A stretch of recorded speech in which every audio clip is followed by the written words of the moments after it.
पैसे कमवून माणूस श्रीमंत होऊ शकतो का पैसे वाचून माणूस श्रीमंत होऊ शकतो? बऱ्याचशा लोकांना असं वाटतं की खूप सारे पैसे कमवले तर आपण श्रीमंत होऊ शकतो, संपन्न होऊ शकतो. खूप साऱ्या लोकांना असं वाटतं की कमवलेले पैसे वाचवून आपण श्रीमंत होऊ शकतो आणि ते त्या पद्धतीने प्रयत्न करत असतात.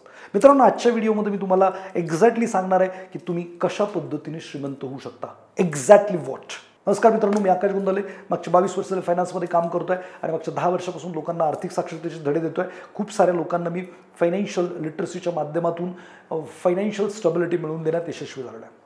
मित्रांनो, मी जेव्हा सोसायटीकडे पाहतोय आजच्या तारखेला तर लोकांची स्पर्धा चालू आहे कमाई वाढवण्याची. दररोज ते वेगवेगळ्या ठिकाणी इंटरव्ह्यू देत आहेत, थोडंसं पगाराचं हाईक मिळालं लगेच तिकडे जात आहेत. त्यांना वाटते परिस्थिती बदलणार आहे, पैसे कमवून माणूस श्रीमंत होऊ शकतो असं प्रत्येकाला ठामपणे वाटतं. आणि प्रत्येकजण जास्त पैसे कमवण्यासाठी ओव्हरटाईम करतोय, पार्ट टाईम करतोय, वेगवेगळे फंडे तो अप्लाय करतोय.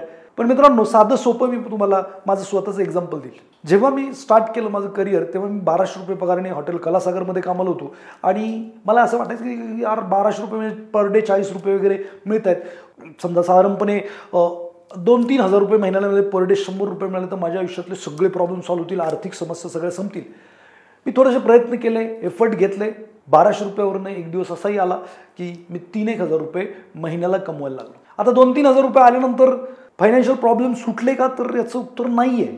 मग मला परत असं वाटायला लागलं की 5-10 हजार रुपये जर महिन्याला आले, 10-1 हजार रुपये जर मला मासिक मिळाले तर माझ्या आयुष्यात कुठल्याही प्रकारची आर्थिक समस्या राहणार नाही, मी फायनान्शियली स्टेबल होईल, मी श्रीमंत होईल, असं मला 3 हजार कमवायला लागल्यानंतर वाटायला लागलं. मी आणखीन एफर्ट घेतले, आणखीन प्रयत्न केले आणि यथावकाश काही दिवसानंतर मी 10 हजार रुपये महिन्याला कमवायला पण लागलो. 10 हजार कमवायला लागल्यानंतर तुम्हाला काय वाटतं, माझ्या आयुष्यातले प्रॉब्लेम संपले असतील, वाढले असतील? माझ्या आयुष्यातले प्रॉब्लेम वाढले आणि मला असं वाटायला लागलं की 20-25 हजार रुपये मिळाले तर भारी होईल. मी परत एफर्ट घेतले, 20-25 पण महिन्याला मिळायला लागले. काही दिवसांनी 25 पण कमी पडायला लागले आणि मग वाटायला लागले की 50-1 हजार रुपये महिन्याला मिळायला पाहिजे.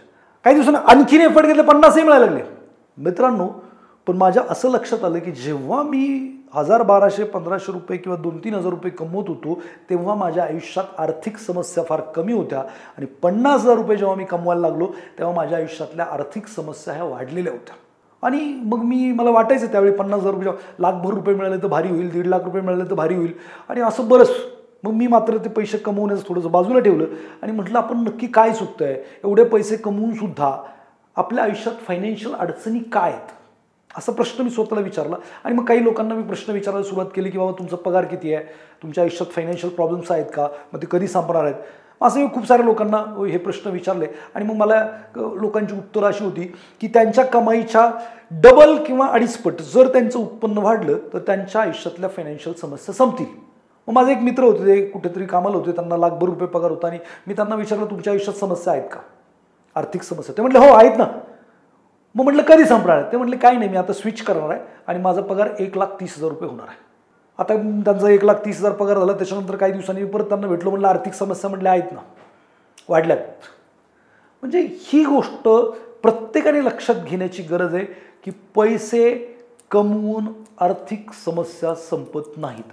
तुमच्यापैकी पण खूप साऱ्या लोकांनी जर स्वतःला प्रश्न विचारला, जेव्हा तुम्ही कमी पैसे कमवत होतात तेव्हा कदाचित तुमच्या आयुष्यात आर्थिक समस्या कमी होत्या आणि जसे तुम्ही जास्त पैसे कमवायला लागलेला आहात तशा समस्या ह्या जास्त झालेल्या आहेत. आता याचं कारण जर शोधलं तर साधं सिंपल आहे. जेव्हा माझा 5,000 पगार होता उदाहरणार्थ, तेव्हा मला लोन एलिजिबिलिटी नव्हती, मला कोणी लोन देत नव्हतं, त्यामुळे शांती होती, मग काही शांत होतो. जेव्हा 50,000 सॅलरी झाली तेव्हा मला लोन मिळत होतं, मग गाडी घेतली, मग घर घेतलं, मग मी हे घेतलं, त्याचे EMI सुरू झाले आणि माझे अर्निंग इक्वलंट टू EMI होते किंवा जरा थोडेसे जास्तच होते. मग अजून थोडंसं अर्निंग वाढलं की परत मी काहीतरी EMIचा कार्यक्रम केलेलाच होता. असं प्रत्येक माणूस करतोय आणि मग ही चूक होती. दुसरं म्हणजे पैसे कमवून तरी तुम्ही श्रीमंत नाही होणार, हे तर पहिलं क्लिअर करा. पैसे कमवणं गरजेचं आहे श्रीमंतीसाठी, असं नाही की गरजेचं नाही. पण हे एक्सेप्टेड आहे का? खाली कमेंट बॉक्समध्ये मला नक्की सांगा की तुम्ही पैसे कमवून तुमचे प्रॉब्लेम वाढले का कमी झाले, मग आपण पुढे याच्यावरती बोलूच. दुसरं, बरेचसे लोक जीव मारतात, मन मारतात, जगतच नाहीत, म्हणजे हमेशा कंजूसी करतात, पैसे वाचवतात. तुम्हाला काय वाटतं ही लोक श्रीमंत होतात का? हे कंजूसी करून हे जे पैसे वाचवत आहेत ते पैसे डिव्हॅल्युएट करतायत. म्हणजे ते कुठंतरी काका मामा दादा सांगतो तिकडे पॉलिसी करतायत किंवा सेव्हिंग अकाउंटला ठेवतायत, अजून कुठेतरी ठेवतायत आणि हे इन्फ्लेशनला बीट सुद्धा नाही करत आहेत. यांना हमेशा भीती आहे डोक्यात. पैसे तर वाचवतात जीव मारून, ना बायकोला देतील, ना तिला साडी घेतील, ना हॉटेलला जेवायला जातील, ना फिरायला जातील, ना पोरांना देतील, काही करणार नाही, पैसे वाचवणार. महाकंजूस. यांना वाटतं पैसे वाचून मी श्रीमंत होईल, पण पैसे वाचून सुद्धा तुम्ही श्रीमंत नाही होणार आहे, कारण इन्फ्लेशन नावाचा जो शत्रू आहे तो तुमचे पैशांचं डिव्हॅल्युएशन करणार आहे. सो पैसे वाचून पण श्रीमंती नाही आहे, पैसे कमवून पण श्रीमंती नाही आहे. तर मग श्रीमंती जर मिळवायची तर नक्की काय केलं पाहिजे? तर मी हमेशा म्हणतो, ना पैसे वाचून श्रीमंती मिळणार आहे, ना पैसे कमवून श्रीमंती मिळणार आहे. फक्त मनी मॅनेजमेंट केल्याने श्रीमंती मिळणार आहे. पैशांचं योग्य व्यवस्थापनच तुम्हाला श्रीमंत करू शकतं, बाकी काहीच नाही. मग मी असंही म्हणतो लोकांना की तुम्ही पैसे किती कमवता याने फरक पडत नाही, पैसे तुम्ही खर्च कुठं करता याने फरक पडतो. Where are spending your money? You are earning not making you rich, you are saving not making you rich. Where are you spending that money, that thing make you rich. तुम्ही वाचून ठेवूनही श्रीमंत नाही होणार, कमवूनही श्रीमंत नाही. मग तुम्ही ते कमवलेले पैसे स्पेंड कुठं करता? मग स्पेंड करण्यासाठी मग तुम्ही एकतर ॲसेट घेता. Asset means something that pays you more than inflation. महागाई अधिक गोष्ट रिटर्न जिथून मिळतात ती ॲसेट. महागाईपेक्षा कमी रिटर्न देणारी किंवा रिटर्नच न देणारी किंवा डिव्हॅल्युएट होणारी प्रत्येक गोष्ट लायबिलिटी आहे. सो मेजरली पैसे जेव्हा स्पेंड केले जातात तेव्हा एकतर तुम्ही कमाई विकत घेत असता किंवा खर्च विकत घेत असता. तिसरी गोष्ट फायनान्शियल दृष्टिकोनातून मिळत नाही.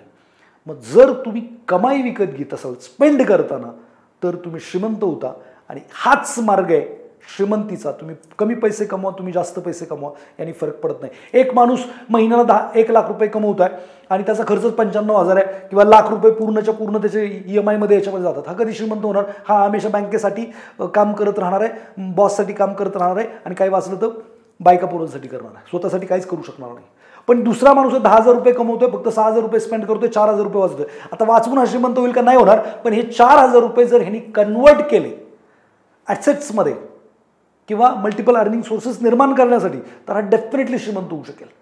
म्हणजे वाचवून नाही होणार, तर ते गुंतवून, आणि तेही योग्य असेट क्लासमध्ये गुंतवून श्रीमंत मिळू शकते.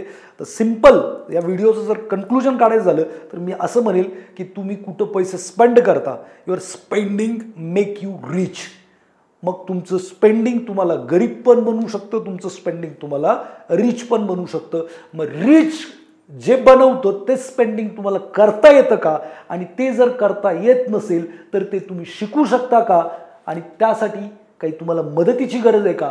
तर नक्की तुम्ही खाली दिलेल्या नंबरवरती संपर्क करून मदत घेऊ शकता की कशा पद्धतीने माझं स्पेंडिंग हे मला श्रीमंतीकडे नेणार करायचं आहे. हा व्हिडिओ जर तुम्हाला आवडलाय तर नक्की लाईक कमेंट करा की कोणता पार्ट तुम्हाला जास्त महत्त्वाचा वाटला, आणि हा व्हिडिओ नक्की शेअर करा इतरांना सुद्धा. भेटूयात पुढच्या व्हिडिओमध्ये. धन्यवाद.